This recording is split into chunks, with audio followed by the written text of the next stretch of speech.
Hello, my name is Wildstag, and thank you for tuning in to another book rant. Today I'm going to be covering this book, Stephen Brust's The Baron of Magister Valley. The little tagline on the cover says, "Now is the time for revenge. Regret can wait another day." It's got a comment of praise by Cory Doctorow. It says, "A writer who can spin a yarn that keeps you guessing until the end." This cover art was by David Palumbo. This book is long. It's also new. It's from 2020 and is about 440 pages long.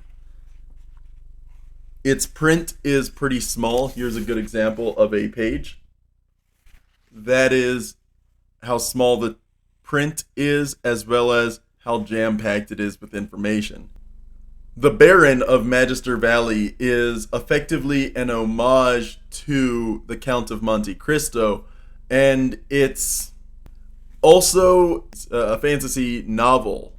In this setting, what would be called elves in any other setting are called humans by themselves, which makes the setting a bit weird because humans, what would normally be called humans in any other series, also call themselves humans. The difference is being that elves appear to be immortal, or if not immortal, they seem to live for thousands of years, whereas humans live a standard century. Additionally, there's some magic, and it kind of has a interesting sense of humor. So, for example, the first page reads, "A brief inquiry into the strange history of the personage known as the Baron of Magister Valley, by Parfee of Roundwood, his arms, seal, lineage block. Submitted to the Imperial Library by Springside Manor, House of the Hawk, on the 11th day of the month of the Isola, of the year of the dragon, of the turn of the phoenix, of the phase of the dragon, of the reign of the dragon, in the cycle of the phoenix, in the great cycle of the dragon, 2:1/2:2/0/2. Or, in the 290th year of the glorious reign of her Imperial Majesty, Norathar II, presented with deepest gratitude and respect to my esteemed patron, Her Highness, the Princess of Mermaid Cove, in hopes it will please her." The foreword continues this sense of humor and this introductory tone. One word about the work of Parfee of Roundwood: perfection. Shetwill of the House of Zur, author of "The purchaser of this book is a personage of the finest discernment." 2. If one word is not sufficient, surely one poem is. Parfee of Roundwood, in one word, is just so good. Read him, yes you should. Shetwill, the acclaimed poet of the Zur, and author of "Should you do me the insult of refusing to purchase my book, redeem your honor with the weapon of your choice at dawn on the morrow by the lightning-struck tree at Deep River Park." 3. Must the poet serve the muse or the patron? That one word, perfection, and no other is all you, dear reader, need to be told before you begin the newest distraction from the pen of that most prolific teller of implausible yet impeccably accurate tales, the incomparable Parfee of Roundwood. To give one word more, to say, for example, that what awaits you is an account of adventure and love and betrayal and revenge, is to limit your expectations of what you are to experience. Why would any honorable person cut short the moment when you hold a tome in your hands and only know that something delightful lies before you? And so it continues on like that and ends with Shetwill, author of "This volume will adorn any bookshelf in the most becoming way," and "If my quill is a rapier, have the grace to die." The joke being in this foreword that he is supposed to write 1,000 words and makes a lot of fluff in this introduction just to get to that 1,000 words. At one point he says, Did I get a word of praise when I delivered the only necessary word? No. I got a note saying I was 999 words short. When I offered my poem, was there any acknowledgement of its cleverness? No. There was only a note saying 985 more. And then lastly it says, what? Am I a word short? Kumquat. So, it's a very unserious story in a way, but it's incredibly funny, and it was hard to read for a couple reasons. Mostly because it was switching between narrators, which I think is a aspect of the Count of Monte Cristo. I've never read that book, but I've heard a lot of good things about it. This fantasy version does not inspire me to read the actual Count of Monte Cristo, however, because the author writes his elves in a very mechanical, almost robotic way. This is a conversation between two characters. Well, now that we know, what is it we must do? Levosha considered carefully for some moments. Then she said, you say they are searching for Aramet, but where and how are they searching? As to that, I do not know. And how recent is your intelligence? The director was released from the dungeon 11 days ago. In that case, the trail is still warm. And then, come. Let us prepare. For? A departure. We will only take what we need. Then you propose to go after them? I nearly think I do. Very well. And you disagree with this plan? Not in the least. And then, as you say, let us prepare our departure, for I, for one, am anxious to be in action. You perceive, 600 years is long enough to wait. I could not agree more. Apropos, we must put a sign to say that we are no longer accepting clients. Hardly a loss. As to that, I agree. How much money do we have? Let us see. They emptied their purses on the table and counted. 4 imperials and 3 silver, said Levosha. That will get us to Adrilanka, said Kafan, and even supply a day or two's food and lodging. After that, I do not know. But I do, said Levosha. Ah, you have a plan? I do, but it will require 5 silver coins to put into action. Then it will be hard to reach Adrilanka, but we can still do it. But come, tell me your plan. As to that, you will soon know what it is. For now, you must come with me. But where are we going? To a dressmaker. You require different dress, my sister? No, dear brother, you do. How? I? Exactly. Very well, I am in your hands. Then hurry. The outfit will cost 3 silver, and it will be another to have good Sika finish it by tomorrow morning. So there's a lot of someone says something, and then the next line is the listener confirming what they just heard. And then the first person will say something else, and then another line confirming that they just heard what they did, and eventually a summary and a confirmation of the sum of all those parts.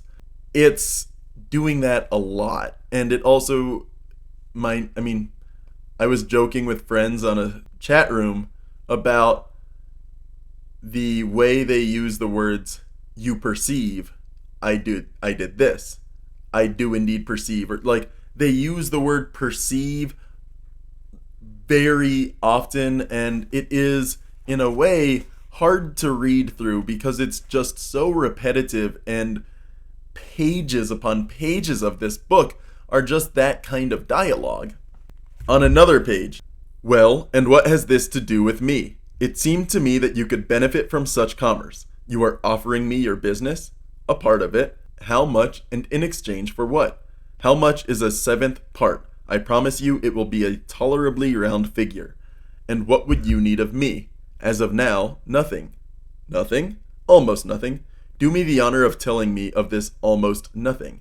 I have always had a dream. A dream, Baron Magister? Please call me Daifan. Very well. A dream, Daifan? A dream, a wish, a desire. Shall I tell you of it? If you wish, I will be glad to hear it. This is it, then. Later, when I am old and rich, for you perceive, I desire that, when I am old, I shall have wealth to go along with it. That is but natural. At that time, when I am old and rich, I would wish above all to find a peaceful, quiet village on the seashore. Well, and here it is.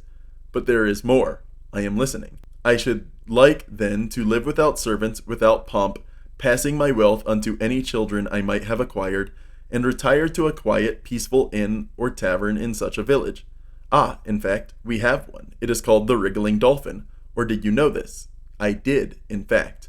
And I know that, the owner having been unable to meet his debts because of the loss of custom in the last 600 years, you have acquired it, opening its doors only occasionally, keeping the old owner on as a paid caretaker. You are well informed. My lord, I always try to learn what I can before any business venture. Very well, but what of it? I wish it. My lord, you must know that its value, if it has any, can be measured in a few imperials. So much the better, for you will not feel the loss, especially as I will not want the transfer to take place until you have received the first payment from me. And even then you will have the right to change your mind about the sale and keep the payment. Keep the payment. It is a gesture of confidence, my lord. I am so certain that you will be delighted with our new arrangement that you will want the sale to go through in order to keep the payments coming to you, the more so as you need do so little to earn them. It seems to me, Baron Magister, that you are being extraordinarily generous. And like I said, this kind of dialogue is just draining because that was 2 pages. I've read now like 2.5 to 3 pages of dialogue, and it's just repetitive, droning on and on. I said something. I need to confirm that you said this. I said something else. I need to confirm that you said this as well. I said this in summary. Great. Can I confirm all of these parts? Make this sum. It is draining. It is bizarre. I don't know if this is a holdover from the Count of Monte Cristo. I genuinely hope it isn't, because if that is a classic story, I have no clue how it became classic. This story, though, is pretty good. The moving parts are interesting to some degree. This book is held back by its dialogue. And if that kind of dialogue is the sort that you do not want to put up with for 250 pages, because really that's the percentage of the book that dialogue takes up, then don't read this book. That remaining 200 pages of descriptive text and plot are not worth putting up with 250 pages of droning on, backwards, back and forth confirmation of I said this, you said that, back and forth for so long. This book is interesting, and it is, like I said, the plot is good. The plot is borrowing from something else, though. This version of that story is superfluous and honestly just a bit weird. It almost reads like a satire of fantasy. So, yeah, that's the Baron of Magister Valley, part of it at least. If any of this seems like the sort of thing you do want to read, then you may get your money's worth out of it. Myself, I paid for this new at Mysterious Galaxy in San Diego. When I went there at the end of 2021, going into 2022, it was a good source for fantasy and science fiction novels. And some of the other books I've reviewed and ranted about on this channel were bought at that same time. The Grey Bastards is a good example of that. Or behind me on the shelf, the Tangleroot Palace. There are a couple other books from that store that I have ranted about. This book cost $20, and I'd say I got like 60% of my money's worth. If you've heard all this and you think maybe I do want to spend $20 to $22 on it, then hey, all power to you. This is going to be a good book for you. But it's not a good book for me. It's alright though, and I think I come back to this mostly because the dialogue is so irritatingly funny that I laugh at it with my friends. Anyway, my name is Wildstag, and thank you for tuning in to another book rant.